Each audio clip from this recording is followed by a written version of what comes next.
I'll tell you a little about me later, but what I'm really interested in doing tonight, in the spirit of making a difference, is to ask you all to do something now,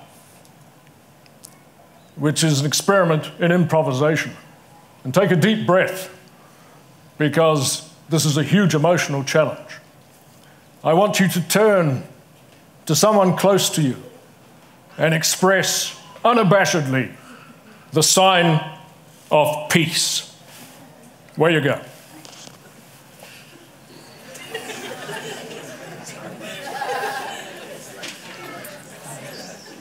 Got up. Wonderful, wonderful. Think about that. How comfortable that was, how uncomfortable that was, whatever. Up here we have some people.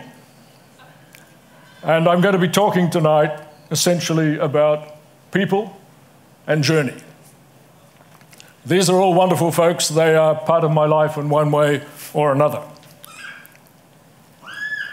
I, however, in terms of context, am an incurable optimist. All tech aside, I possess the optimist gene. Those of us who possess the optimist gene are extraordinarily fortunate. It's not that you walk through life naively, but you tend to bounce back a bit quicker from some of the challenges that we all have to confront. I've had a few of those. I was born in Dunedin 60 years ago, so I've been around the block a few times. The thing about the optimism gene is that what it gives you, the gift, is the gift of agency, the gift of having a sense that you can participate, that you can enable, that you can, through doing so, affect change. This is a gift which, sadly, is in all too short supply. I believe our greatest single enemy is not the existential challenges that we all confront, but people feeling it is all too big or it is all too hard. That is the far greater challenge, in my mind, than the problems themselves. Speaking of context, and the sign of peace, which you've just engaged in, let me tell you a little bit story about my dear old mother. My mother, on one side of her clan, came from a long line of French Jews. She and her sisters both married Catholics. I was raised pretty much Catholic, until my father, long gone, who died when I was 13, my mother went on for another 31 or 32 years, during which time he became sanctified. He wasn't a saint, I can tell you that. But one night, at the tender age of about 80, she stopped going to Mass. The reason was, she had all that time, her Jewishness notwithstanding, been a Catholic. And on this particular night, she went to Mass, and the Mass was no longer in Latin. It was in English, and the mask fell. And at communion, she was asked if she would turn around and give someone the sign of peace. That was it. She never went back. And for the last part of her life, she and her two sisters returned to their singer-sewing machines like something out of a Woody Allen movie, and continued to be the tailors, the Jewish tailors they always were. We confront, at the moment, in many parts of the world, geopolitically, as you're all aware, retreat of various kinds: nativism, nationalism, fake news, the attack on identity politics scout. I come from not only an optimistic perspective, but I have two very strong convictions in the work I do, which is one, God protect us from the zealots, and I don't care what colour, creed, or politics they are. But I also have an even stronger conviction, which is God protect us from the earnest. People who don't have a sense of humour are extremely difficult to work with. So these are the two contexts. On the one hand, the positive, that I believe in many ways I'm fortunate to be able to practice the optimism side of the equation. The other is I'm not an idiot. I am a pragmatist, and one has to acknowledge that we do confront some fairly extraordinary challenges, be it local, be it national, be it global. But I am saying, without any shadow of a doubt, that the way through these things is to do with agency. So what is the beginning of agency? To me, it is people and it is story. And the beginning of conversations that matter is the stories that we can share that in many ways are still being written. The journey is far more important than the destination.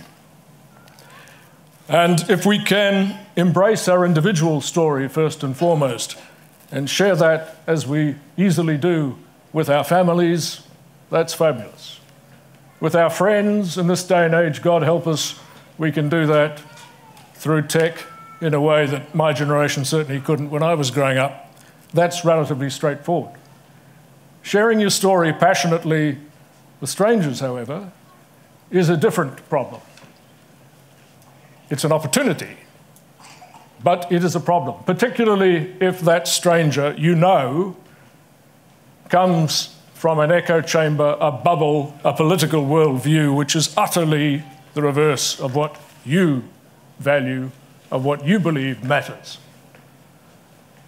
But what I'm talking about tonight is that fundamentally that is the challenge that we need to confront. So if we begin with the idea of story and the idea of sharing story, what is the middle? What matters here? What is this about? We just heard our friend from the US talking about the long term versus the short term. What I'm talking about here is breaking the echo chambers, breaking the bubbles. I'm talking about bipartisan political processes, multi-partisan political processes, as opposed to I'm a Republican, you're a Democrat, you're a Trump voter, I've got nothing to say. Cultural respect. What is story about? Why do we tell stories? What is the aim of telling stories? What are we looking for in telling stories? Surely the opportunity is to look for what binds us. What is that I am hearing for the first time in your story with which I resonate, despite the fact that I know you're packing 3 visible firearms and you probably have another 3, and I know that you voted for Trump a month ago?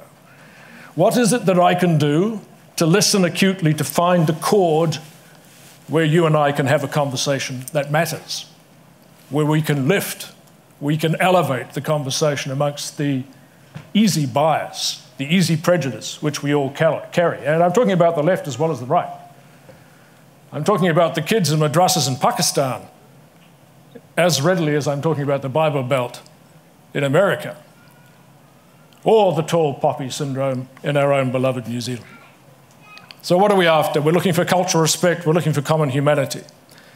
We are definitely, as I said before, hopefully engaging with humour, with what politicians who have this naturally, think of the Clintons. Bill had it in spades. Hillary's, unfortunately, has a bypass in terms of what's called the common touch. And then, fundamentally, of course, we have to recognise that all of us, no matter where we come from, no matter what our stage of life, no matter what our situation, we fundamentally are concerned with whether there is bread and butter on the table and whether we feel personally secure. Bill Clinton's famous statement, "It's the economy, stupid," echoed recently by Steve Bannon when he was finally none too happily booted out of the White House. He made the point, rather offhandedly, that he really hoped that the left, that the resistance in the US would continue to focus on issues like colour, on issues like climate, because as long as they did that, it would continually reinforce the Trump voters who are primarily concerned with bread and butter on the table. We have to acknowledge, we have to recognise that we all as human beings have fundamental needs. It's not an either-or, but if you ignore those needs completely in favour of some higher level of moral virtue, again, it's difficult. So who am I? My name is Mark Prain. I have the great good fortune for the last decade of being the founding director of the Hillary Institute of International Leadership. This was established a year before Ed died with his full support, with the idea of honouring his role as an exceptional leader and as a global citizen. Much as we revere him here, his work internationally is enormously well regarded. What do? We focus on exceptional leaders in mid-career, exceptional change makers in mid-career, people who are doing real shit and can do more. It's an area which is often very challenging, as I'm sure many of you who are in mid-career will understand. And so that's where we put our emphasis. It results in what's called 1 Hillary laureate per annum somewhere on the planet. We've been doing it for a decade. We have 8 of them now, ranging from the president of Kiribati to the founder of Amazon Watch, an extraordinary woman called Atossa Sultane, to the current Hillary laureate 2017, Johan Rockström, who many of you will have heard of, I'm sure, who's the man who invented the planetary boundaries and is a huge figure in the landscape of climate change. What are the topics we're talking about? Well, the old adage is you should never talk about politics, sex, or religion. Well, basically I'm saying, well, let's turn that right on its head. What Conversations That Matter is about is taking on those very uncomfortable engagements, those very uncomfortable conversations. As many of them have been mentioned today, people have elocuted them far better than I. Some of them are obviously there. I won't go through it. Read it out, you can see it. And the point in the brackets here is that in our busy lives, 2 things happen. One is we get distracted so very easily. And the other is, as I said before, that we fundamentally use our busy lives as an excuse for not participating, for not having agency, for not engaging in a way which actually confronts our comfort, which forces us to stretch, which forces us to go to those uncomfortable areas of our lives which we would frankly rather not. So what is this for? Who is this for? As I said, in terms of scale, it's everyone. It's firstly the individual challenge. Secondly, agency at community, then sector, then nation, then globe. What are we doing this for? We are looking for solution models which work across all levels of society. And to do that, in my mind, we have to have the courage to try and lift the conversation, as I say, above our bias, above our chauvinism, above our prejudice. And we have to look for the pathways where we can actually work together. And there's some obvious examples in the former slide. In fact, any one of these issues here fundamentally is not something which we're ever going to solve if we say the Democrats are going to do it or the Republicans are going to do it. They ain't. We have to do it. We have to have those uncomfortable conversations. A friend of mine, a former mayor of Seattle, 20 years ago, began a program which was incredibly simple. And all I'm talking about here is straightforward and simple. It's not new. What Herman did was he challenged his community in Seattle to say, Ray, tonight you're going to have a dinner. And you're going to invite 10 people to your home who you've never met before. And I, as the mayor, am going to guarantee you that those 10 people will be all of different communities, all of different races, and you're going to host a dinner. And there's only one ambition, one outcome that matters. That is, by the end of the night, somebody else is going to put their hand up and say, I'm going to do it next time. So again, this is not rocket science, but it is looking for those breakthroughs where we can actually ultimately move from an uncomfortable conversation to solution models that actually work. This young man here in the middle, in terms of my work, last year we were asked by the federal government here in New Zealand, great Hillary Institute, around for a decade, you're well known in Shanghai, what would you do if you came home? What would it look like? So this year, in fact, in 1 month's time, we are landing the first cohort of what will be 100 a year what are called Hillary Fellows into New Zealand. 80% of them are coming from everywhere on the planet. The first cohort, we had 411 applications from 57 countries. Why are they coming to New Zealand? They're coming to New Zealand to spend 3 years developing a product, a good, or a service, which they can then take back to scale in the service of global solution modeling. So, in many ways, these people are by definition entrepreneurs, but they're not, in the spirit of the talk we just heard, just tech entrepreneurs. Some of them do come from Silicon Valley. Some of them, like this young man here, come from, and he's the chief executive of our fellowship program in New Zealand. He started his life in a village in Ethiopia, and he wanted a first-class education. So he wrote to every Ivy League on the planet. He said, give me an interview. Cambridge wrote back and said, we'll give you an interview, just as long as you can get here. So Yosef put the shekel out to every goat in his village to get the funds to get him to London. He went from Cambridge to Harvard, to Silicon Valley, back to New Zealand with 2 colleagues who were absolutely convinced that this country, this very special Aotearoa, could be an incubator nation for purpose, impact, entrepreneurship. So tied to this program is a visa program. This is election year. It represents 1.5% of our national immigration profile at the moment, but in the next 5 years we will have 500 fellows. 400 will be international, 20% of each cohort of 100 are Kiwi, and we're hopeful that this will re-energize, if you will, the kinds of social progressiveness that this country has sporadically been famous for. So it's about the design. What am I talking about in conversations that matter? I'm talking about very intimate conversations. I'm not talking about casts of thousands. I'm talking about a very simple model which is based on 10 participants, very importantly on three generations.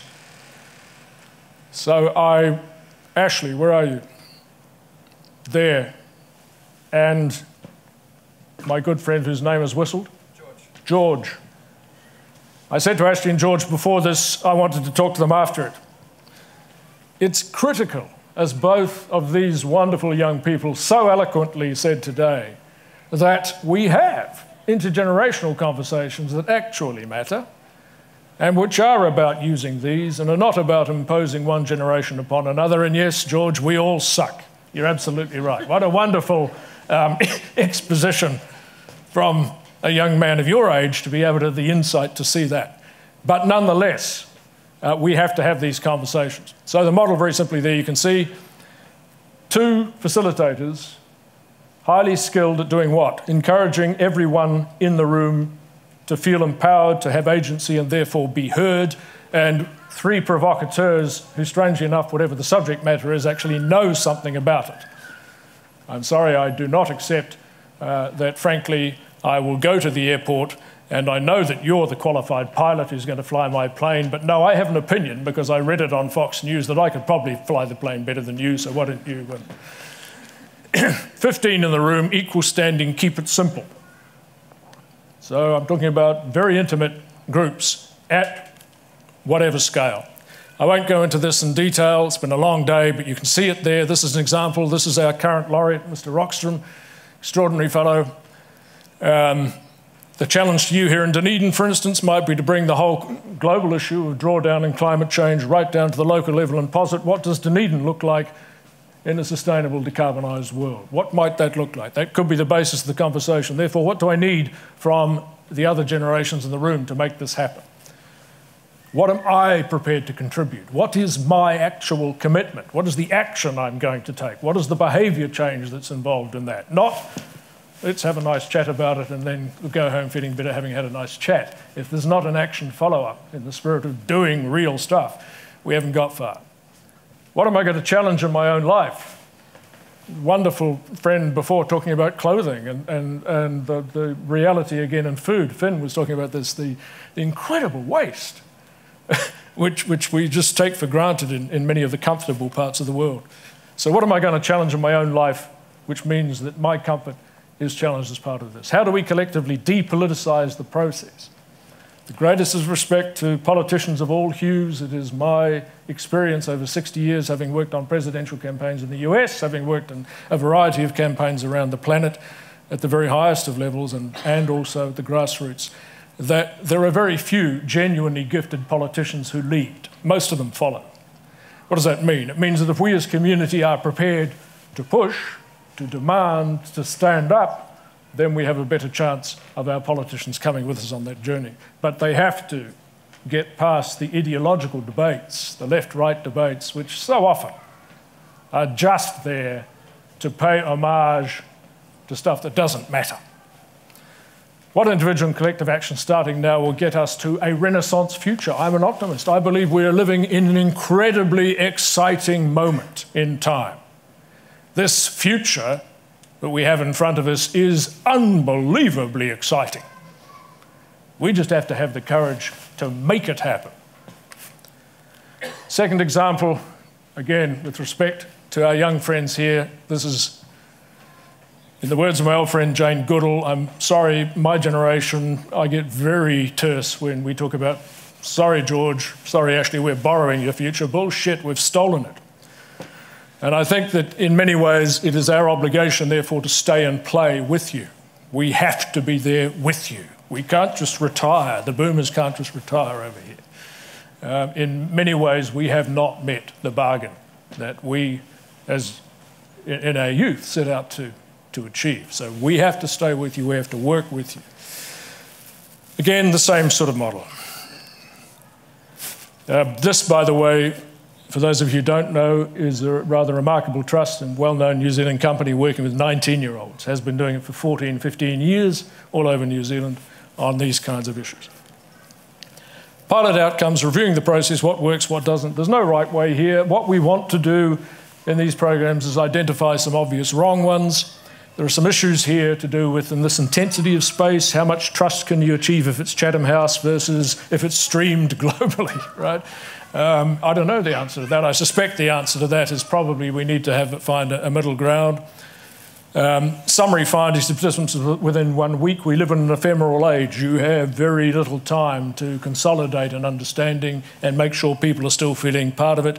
Invite, comment, finalise, distribute, publicise, and more importantly, ongoing outcomes, build momentum off these groups. So Herman, former Mayor of Seattle, that challenge he put in 1988 to his community. Last year, there were 18,000 dinners in Seattle, just based on that model. Build momentum, share your impact stories, coming back. What actually about this wonderful resonant moment that means that, yes, you're a Trump voter, but my God, we actually have something in common. Let's grab that. Can we share? Okay? Celebrate the laughter. Celebrate the laughter. Kia kaha, stand tall, but I'm talking about not just standing tall in terms of my personal totem, in terms of my personal value, in terms of my personal conviction, but having the courage also to find the wisdom to stand tall above the fray, to stand tall with my brothers and sisters who at the beginning of this conversation I thought had nothing in common with. So there's two layers involved with that. I'm not saying for a moment one gives up one's personal values, one gives up one's personal identity, one gives up. I am saying you can still transcend that and you can work with others who are prepared to go on that journey. And then enable the process at scale. Scale. What do I mean by scale? I mean billions. We're living on a planet, we're looking at 9.5 billion by 2050. 80% of us will be living in cities. This is not hard to do. We have the tools. We need to find the courage. Emma sung for us earlier today. I said I would acknowledge her. I'll do that now in closing. E te atua, tukumahena ko, mahaki. Kia totonu te rangi mari e roto nā hua hua tanga. me te kaha ki te whakatika, nā romārotanga, kia matau, kia marama, hoki kinga, rereketanga, kia matau, kia marama, hoki kinga, rereketanga. In English, the Serenity Prayer. Thank you.